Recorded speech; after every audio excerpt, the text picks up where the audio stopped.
So friends, welcome to the English class, Standard 12.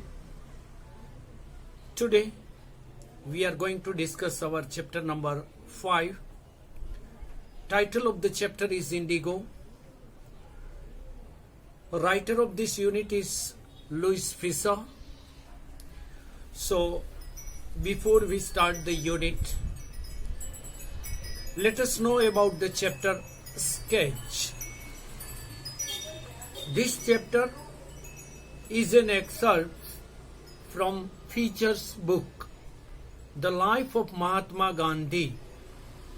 This is the title, and from this book, this few paragraphs or the gist of this unit is taken.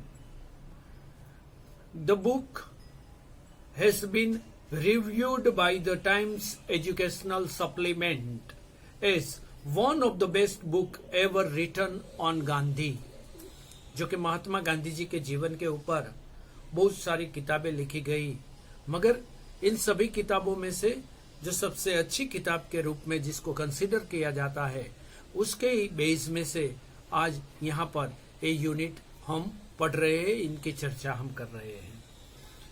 The author visited Gandhi in 1942 and Gandhi narrated him the incidents which prompted him to fight against the British. तो इसके अंदर जो writer है वो महात्मा गांधी जी को आश्रम के अंदर मिलने जाता है, उनके साथ जो बातचीत होती है, और इसमें से जो गांधी जी स्वयं बताते हैं कि जो ऐसी घटनाएं हुई कि जो घटनाओं ने मुझे स्वतंत्रता की लड़त के अंदर इन्वॉल्व होने के लिए मुझे प्रेरणा दी, मुझे प्रोवोक किया, मुझे प्रॉम्प्ट किया. Especially, the author visited Gandhi in 1942 and Gandhi narrated him the incident which prompted him to fight against British. Rajkumar Shukla, a poor peasant, came to Gandhi with the problem of exploitation in his district. तो राजकुमार शुक्ला जो कि एक खेडूत था, वो गांधी जी को मिलने गया, और जो अंग्रेज सरकार पूरा एक्सप्लॉइटेशन कर रही थी, शोषण कर रही थी, उनके बारे में सब कुछ माहिती गांधी जी को दी.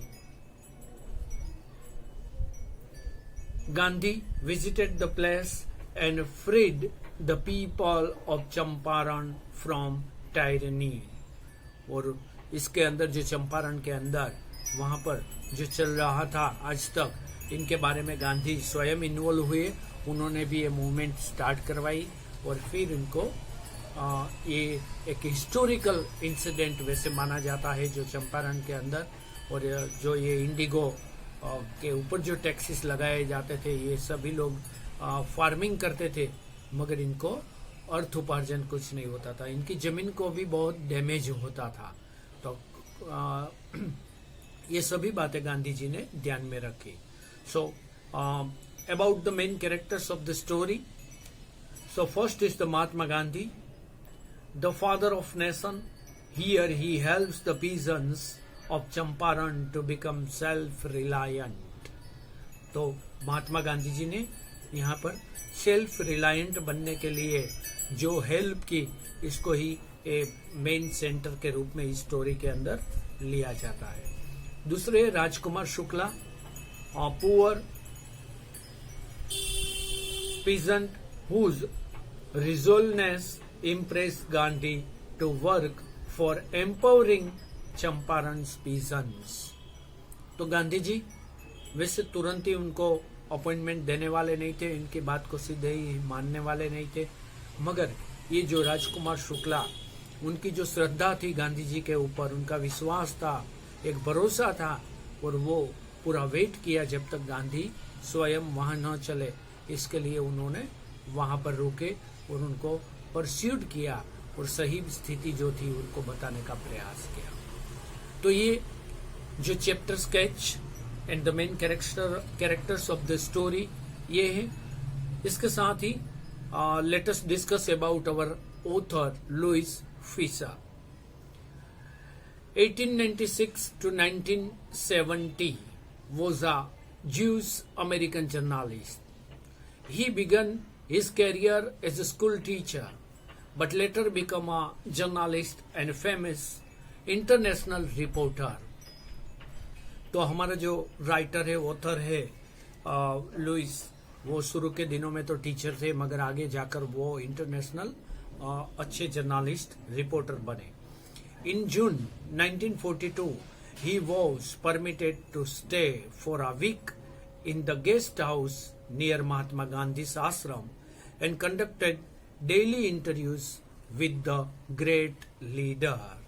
और वही महात्मा गांधी जी के आश्रम के अंदर वो गेस्ट के रूप में वहां पर रुके और गांधी जी के डेली इंटरव्यूज उन्होंने लेना शुरू कर दिया. तो ये ऐसी बहुत से जो जर्नलिस्ट है जिन्होंने हमारे लिए ये हिस्टोरिक डॉक्यूमेंट बनाए और जिनकी वजह से आज हमारे पास बहुत ही महत्वपूर्ण जानकारियां आसानी से मिलती हैं. तो यहाँ पर about the chapter sketch, about the characters and about the author, you have to write down in your fair book, and then after we will discuss our chapter. So you have to keep your fair book always with you as a reading material also, because the board examinations are near, and I hope you have to work a lot to achieve your goal or the highest numbers of marks in English language. So in the next episode we will discuss about our chapter Indigo. Okay.